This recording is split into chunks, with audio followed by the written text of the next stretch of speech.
السلام علیکم عزیز طلباء، آج ہم چھٹی کلاس کا یعنی 6 کلاس کا سبق نمبر 6 پڑھیں گے۔ یہ ابن انشا صاحب کی تحریر ہے اور اس کا نام ہے اشتہارات ضرورت نہیں ہے کہ، یعنی ضرورت نہیں ہے کہ اشتہارات۔ دلچسپ مضمون ہے، آپ کو سن کے لطف بھی آئے گا اور ساتھ ساتھ آپ کے کورس میں چونکہ شامل ہے تو آپ کو اس کی مشق کرنے کے بعد آپ اس قابل ہو جائیں گے کہ آپ اچھے نمبر اس میں حاصل کر سکیں۔ تو چلتے ہیں اسکرین کی جانب تاکہ آپ کو اس کے بارے میں تمام تفصیلات سے آگاہ کیا جائے۔ تو جناب ہم چلتے ہیں اب آپ کے سبق کی جانب۔ اسکرین پہ ہم آ گئے ہیں۔ یہ کلاس 6 یعنی چھٹی کلاس کا سبق نمبر 6 ہے۔ اس کا عنوان ہے اشتہارات ضرورت نہیں ہے کہ۔ یہ ابن انشا کی تحریر ہے۔ ابن انشا بہت مشہور مزاح نگار طنز نگار تھے اپنے دور کے، اور ان کی جو تحریریں ہیں اس کو مطلب ہے کہ اس میں نہ صرف ہنسانے کی باتیں ہوتی تھیں بلکہ اس میں اصل میں ایک پوشیدہ پیغام ہوتا تھا۔ تو ان کو مزاحیہ نہیں کہہ سکتے بلکہ ان کو آپ طنزیہ کہہ سکتے ہیں۔ طنزیہ اس طنز میں نشتر کی کاٹ بھی ہوتی ہے اور تھوڑا سا یعنی مذاق کا پہلو بھی ہوتا ہے۔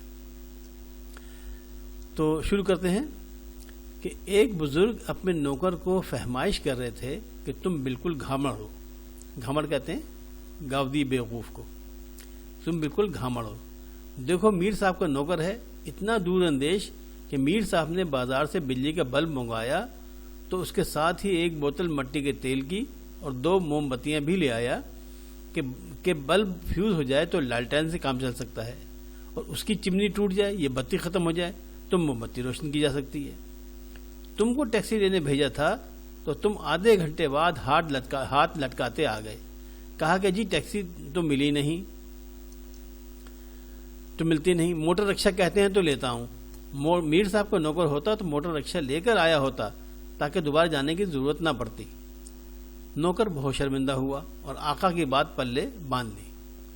چند دن بعد اتفاق سے آقا پر بخار کا حملہ ہوا تو انہوں نے اسے حکیم صاحب کو لانے کے لیے بھیجا۔ تھوڑی دیر میں حکیم صاحب تشریف لائے تو ان کے پیچھے 3 آدمی اور تھے جو سلام کر کے ایک طرف کھڑے ہو گئے۔ ایک کی بغل میں کپڑے کا تھان تھا، دوسرے کے ہاتھ میں لوٹا اور تیسرے کندھے پر پھاوڑا۔ آقا نے نوکر سے کہا یہ کون لوگ ہیں میاں؟ نوکر نے تعارف کرایا کہ جناب ویسے تو حکیم صاحب بہت حاذق ہیں، یعنی حاذق سے مراد کہ ان کے ہاتھ میں بہت شفا ہے، بہت حاذق ہیں، لیکن اللہ کے کاموں میں کون دخل دے سکتا ہے؟ خدا نہ خواستہ کوئی ایسی ویسی بات ہو جائے تو میں درزی کو لے آیا ہوں اور وہ کفن کا کپڑا ساتھ لایا ہے۔ یہ دوسرے صاحب غسال ہیں۔ غسال مطلب ہے کہ مردے کو غسل دینے والے، مردے کو نہلانے والے۔ یہ دوسرے صاحب غسال ہیں، اور تیسرے گورکن یعنی قبر کھودنے والے۔ ایک ساتھ اسے لے آیا کہ بار بار بھاگنا نہ پڑے۔ ایسے ہی ایک بزرگ ہمارے حلقہ احباب میں بھی ہیں۔ گلی سے ریڈی والا ہانک لگاتا گزر رہا تھا کہ انگور ہیں چمن کے، پپیتے ہیں پیڑ کے پکے ہوئے۔ انہوں نے لڑکا بھیج کر اسے بلایا اور کہا میاں جی معاف کیجئے، ہمیں ضرورت نہیں ہے۔ پھل والا چلا گیا تو ہم نے عرض کیا کہ اس زحمت کی کیا ضرورت تھی، وہ تو جا ہی رہا تھا، اسے روکنا کیا ضرور تھا، یعنی کیا ضروری تھی کہ آپ اسے روکتے؟ بولے احتیاط کا تقاضا تھا کہ اس پر یہ بات واضح کر دی جائے اور معذرت بھی کی جائے، کیونکہ بیچارہ اتنی دور سے اتنی امید سے لے کر پھل بیچنے آتا ہے۔ دوسرے یہ کہ اسے یہ گمان نہ گزرے کہ اس گھر میں شاید بہرے رہتے ہیں جو اس کی آواز نہیں سن پاتے۔ یہی ہمارے دوست ایک روز کار میں ہمارے ساتھ گولی مار سے گزر رہے تھے۔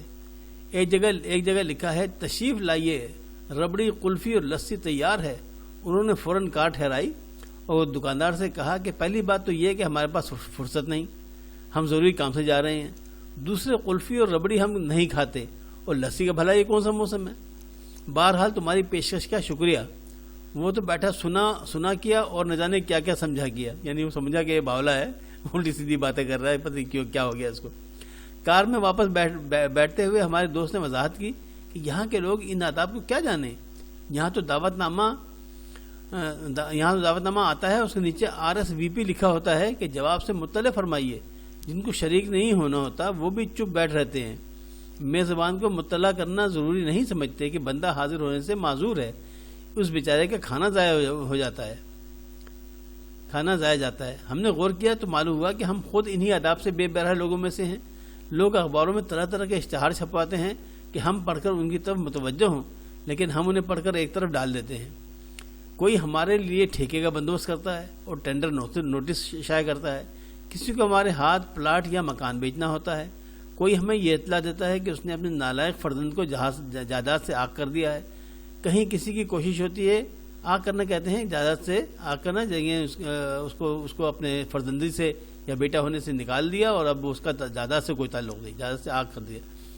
کہیں کسی کی کوشش ہوتی ہے کہ ہم ان کی فرزندی قبول کر لیں، یعنی ہم ان کی بیٹی سے شادی کر لیں، اور ذات پات تعلیم و تنخواہ کی شرطیں منوان وہی رکھی جاتی ہیں جو ہم میں ہیں۔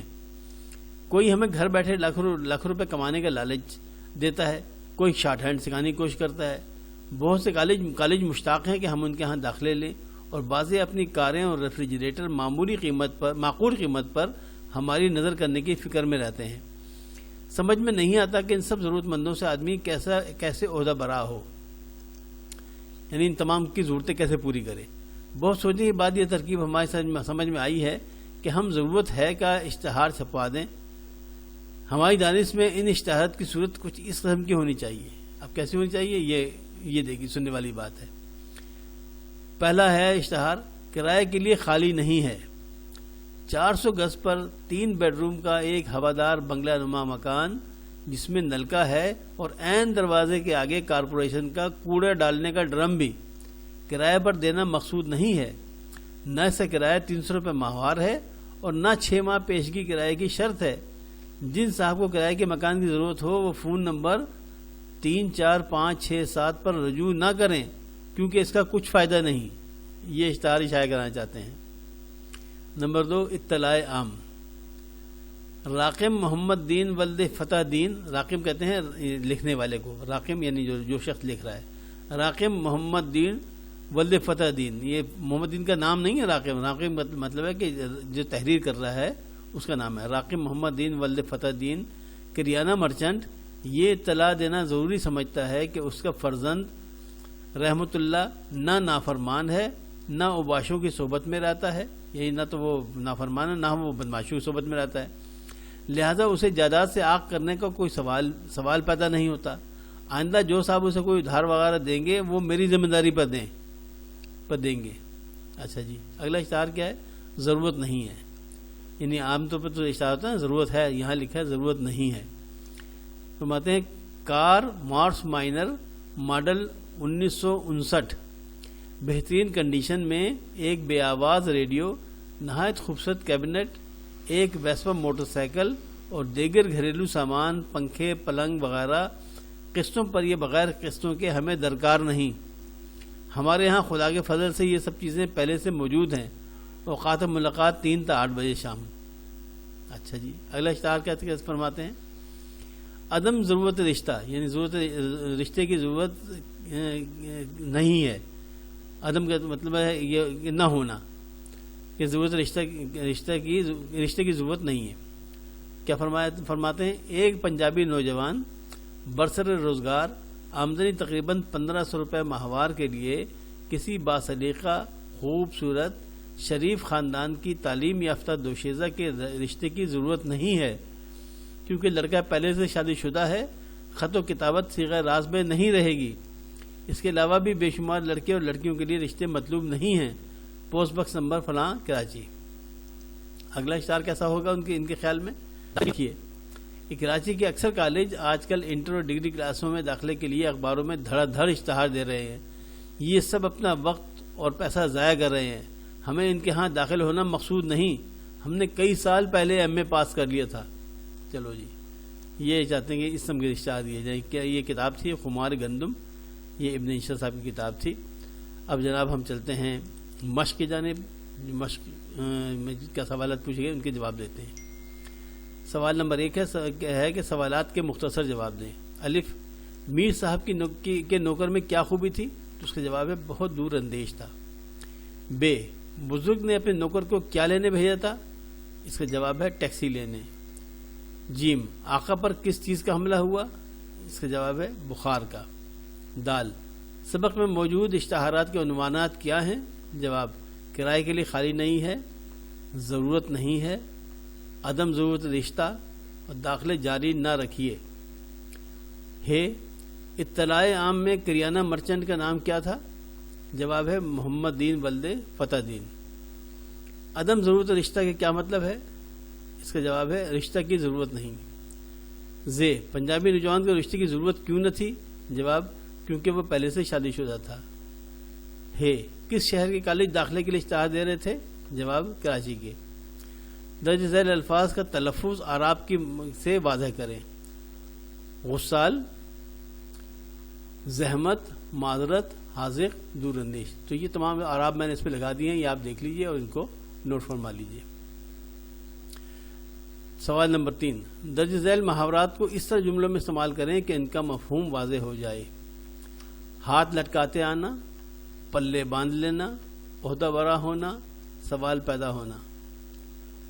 تو جناب اس کا ہاتھ لٹکاتے آنے کا جملہ ہم نے بنایا ہے کہ میاں تم تو مچھلی لینے گئے تھے لیکن تم تو ہاتھ لٹکائے واپس آ رہے ہو، یعنی آپ کو کچھ نہیں ملا، خالی ہاتھ آ رہے ہیں. پلے باندھ لینا یعنی نصیحت پہ عمل کرنا. میری یہ نصیحت پلے باندھ لو تاکہ تمہارے کام آوے. اس کے بعد ہے عہدہ برا ہونا، یہ ذمہ داری پوری کرنا. تو اس کے لیے جملہ بنایا کہ بھائی میں تو اس ذمہ داری سے عہدہ برا ہوتا ہوں، اب تم جانو تمہارا کام. اب سوال پیدا ہونا، اس کا جملہ ہے سوال تو یہ پیدا ہوتا ہے کہ تم نے بغیر میری اجازت اسے رقم کیوں دی. اگلا ہے گورکن اور غسال کیا کام کرتے ہیں. سوال نمبر 4 ہے گورکن اور غسال کیا کام کرتے ہیں. جواب یہ ہے گورکن قبر کھودتا ہے اور غسال مردے کو نہلاتا ہے. سوال نمبر 5 درست جواب کی نشاندہی ٹک سے کیجیے. تو آپ ٹک کی جگہ ہم نے اس کو انڈر لائن کر دیا ہے پیلے رنگ سے، تو آپ کو نظر آئے تو آپ اس کو ٹک کر لیجیے گا. سوال نمبر الف ہے ایک بزرگ کس کی فہمائش کر رہے تھے؟ فہمائش یعنی کس کو نصیحت کر رہے تھے؟ نمبر 1 بیٹے کو، نمبر 2 پوتے کو، نمبر 3 نوکرانی کو، نمبر 4 نوکر کو. تو جواب کیا ہے؟ نوکر کو. میر صاحب نے بازار سے کیا منگوایا تھا؟ نمبر 1 لیمپ، نمبر 2 پنکھا، نمبر 3 بلب، نمبر 4 کولر. کیا منگایا تھا؟ بلب. جیم ہے اتفاق سے چند دن بعد آقا پر کس بیماری کا حملہ ہوا؟ نمبر 1 نزلے کا، نمبر 2 بخار کا، نمبر 3 سر درد کا، نمبر 4 کھانسی کا. تو صحیح جواب کیا ہے؟ بخار کا. نوکر نے کہا ویسے تو حکیم صاحب بہت کیا ہیں؟ نمبر 1 قابل ہیں، نمبر 2 ماہر ہیں، نمبر 3 لائق ہیں، یا نمبر 4 حاذق ہیں. تو صحیح جواب کیا ہے؟ حاذق ہیں. سوال ہے فرما بردار بیٹے کو جائیداد سے کیا کرنے کا سوال ہی نہیں پیدا ہوتا؟ سوال ہی پیدا نہیں ہوتا. نمبر 1 محروم، نمبر 2 الگ، نمبر 3 عاق، نمبر 4 فارغ. تو صحیح جواب کیا ہے؟ عاق. سوال نمبر 6 اس سبق سے 5 اس میں نکرہ تلاش کر کے لکھیں. اس میں نکرہ وہ ہوتے ہیں جو کسی کا بھی ہو سکتا ہے، مطلب ہے کہ اس میں خاص نہیں ہے بلکہ اس میں نکرہ ہے یہ. تو جواب کیا ہے؟ نوکر کوئی بھی ہو سکتا ہے، بلب کسی ٹائپ کا ہو سکتا ہے، حکیم کوئی بھی ہو سکتا ہے، گورکن کوئی بھی گورکن ہو سکتا ہے، اور غسال کوئی بھی غسال ہو سکتا ہے. یہ اس سبق میں سے ہم نے 5 اس میں نکرہ تلاش کر لیے. سوال نمبر 7 درج ذیل الفاظ کے متضاد لکھیں، یعنی ان کے الٹ جو الفاظ لکھیں ان کے الٹ لکھیں آپ. تو پہلا ہے میزبان، اس کا متضاد کیا ہے؟ مہمان. دور اندیش کا جو متضاد کیا ہے؟ بے فکر یا کوتاہ اندیش. بزرگ کا جو متضاد کیا ہے؟ جوان. اور امید کا متضاد کیا ہے؟ نا امیدی. آگے جناب 8واں سوال ہے کہ درج ذیل کو جملوں میں اس طرح استعمال کریں کہ ان کی تذکیر و تانیث واضح ہو جائے. تذکیر و تانیث سے مراد کیا ہے؟ کہ وہ لفظ جو ہے وہ مذکر ہے یا مؤنث، وہ واضح ہو جائے. تو پہلا ہے کفن، دوسرا ہے چمنی، تیسرا ہے ڈگری، پھر ہے جملہ، پھر ہے اشتہار. تو اب ہم ان کو ایسے استعمال کریں گے کہ اس سے یہ پتہ چلے کہ یہ لفظ مؤنث ہے یا مذکر. جواب کفن جو ہے یہ مذکر لفظ ہے. تو اب ہم نے استعمال کیا وہ ایسا ہے کہ ابھی خان کی بیوی کا کفن بھی میلا نہ ہوا تھا کہ اس نے دوسری شادی کر لی. خان کی بیوی کا کفن، تو بیوی تو ہے مؤنث لیکن کفن جو ہے وہ مذکر ہے، کا کفن. چمنی جو ہے وہ یہ مؤنث ہے، مکان کی چمنی سے دھواں نکلنے کا مطلب یہ ہے کہ وہاں کوئی رہتا ہے. مکان کی چمنی کا مطلب سے پتہ چلا کہ یہ لفظ ہے مؤنث ہے. ڈگری بھی مؤنث ہے. میری ڈگری جعلی نہیں ہے. میرا ڈگری نہیں ہے نا, میرا کہیں کہتے تو یہ مذکر ہوتا. میری ڈگری جعلی نہیں ہے, لہذا یہ ڈگری جو ہے مؤنث ہے. میری ڈگری جعلی نہیں ہے, آپ یونیورسٹی سے چیک کروا لیں. جملہ جو ہے یہ مذکر لفظ ہے. اس کہانی کے ہر جملے میں کوئی نہ کوئی پیغام ہوتا ہے. اس کہانی کے لکھا ہے نا, کے ہر جملے میں, تو یہ کی ہر جملے میں نہیں ہے, کہ کہانی کے ہر جملے میں, لہذا یہ مذکر لفظ ہے. لسی مؤنث ہے. اس کو کیسے استعمال کیا؟ گرمیوں میں ٹھنڈی لسی بہت بھلی لگتی ہے. ٹھنڈا لسی نہیں لکھا ہم نے, ٹھنڈی لسی لکھا ہے. تو ٹھنڈی لسی کا مطلب یہ ہوا کہ لسی مؤنث لفظ ہے. سوال نمبر 9, درج ذیل واحد کی جمع اور جمع کے واحد لکھیں. وقت واحد ہے, اس کی جمع کیا ہے؟ اوقات. احباب جمع ہے, اس کا واحد کیا ہے؟ حبیب. اطلاع واحد ہے, اس کی جمع ہے اطلاعات. آداب جمع ہے, اس کا واحد کیا ہے؟ ادب. اشتہار واحد ہے, اس کی جمع کیا ہے؟ اشتہارات. سوال نمبر 10, درج ذیل الفاظ کو حروف تہجی کے لحاظ سے ترتیب دیں اور ان کے معنی لغت سے تلاش کر کے لکھیں. فہمائش, دوشیزہ, گھامڑ, اوباش اور دانست. تو الف ب ت سے جو ترتیب ہے اس کے لحاظ سے ہم نے اس کو ترتیب دے دیا ہے. پہلا آئے گا اوباش, الف ہے اوباش, اس کے معنی ہیں بدماش کے. دوسرا ہے دوشیزہ کماری لڑکی کو کہتے ہیں, اور فارسی زبان کا لفظ ہے تو اس میں دودھ دوہنے والی لڑکی کو بھی دوشیزہ کہا جاتا تھا. دانست, علم رکھنا, یعنی علم رکھنا یا خیال, جس کے خیال میں ہو, یعنی کہتے ہیں نا میری دانست میں, تو اس کا مطلب ہے کہ میرے علم میں یہ بات ہے یا میرے خیال میں یہ بات ہے. تو دانست کہتے ہیں علم رکھنے کو یا خیال رکھنے کو. فہمائش سمجھانا, انداز ناپسندیدگی, یہ نصیحت, یہ اس کا مطلب ہے. گھامڑ بھونڈا بیوقوف, اسے کہتے ہیں گھامڑ. کالم الف میں دیے گئے الفاظ کو کالم بے کے متعلقہ الفاظ سے ملائیں. یہ ہم نے ملا دیا ہے. لالٹین جو اس میں ذکر ہے کتاب میں جس طرح, تو لالٹین کا ذکر ہے کس کے ساتھ؟ چمنی کے ساتھ, کہ چمنی ٹوٹ جائے گی لالٹین کی تو پھر وہ موم بتی لے آئے, لہٰذا لالٹین کو ملا دیا چمنی سے. بخار کو ملا دیا علاج سے, کیونکہ بخار کے علاج کے لیے وہ لے کے آئے تھے حکیم صاحب کو, بخار علاج.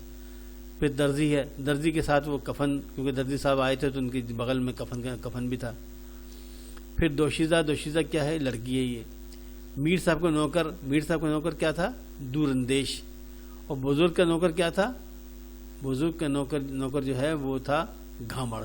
یہ اس کو ملا دیا ہم نے گھامڑ سے, لہذا تمام یہ آپ اس میں ملا دیے گئے, آپ اس کو نوٹ کر لیجیے.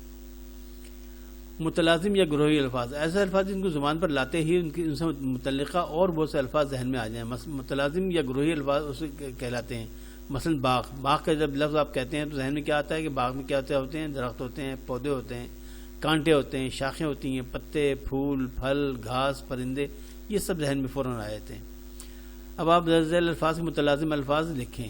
گھر, جب آپ گھر کہتے ہیں تو گھر کیا ہوتا ہے؟ محلے میں, قصبے میں, شہر میں گھر ہوتے ہیں, لہٰذا یہ اس کے متلازم الفاظ ہیں. اسکول, جب آپ اسکول کہتے ہیں تو اسکول, یونیورسٹی میں بھی کئی اسکول ہوتے ہیں. استاد, شاگرد, یہ سب اسکول کا حصہ ہے, اسکول میں یہ سب چیزیں ہوتی ہیں. بستہ کا جب آپ لفظ کہتے ہیں تو آپ کے ذہن میں کیا آتا ہے؟ مدرسہ, اسکول. جب آپ مسجد کا لفظ کہتے ہیں مسجد, تو کیا ذہن میں آتا ہے؟ دین اسلام, مولوی, نمازی.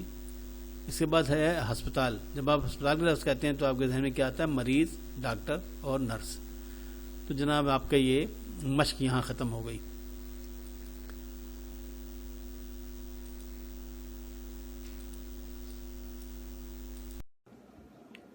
تو عزیز طلباء, یہاں پر آپ کا یہ سبق نمبر 6 ختم ہوتا ہے.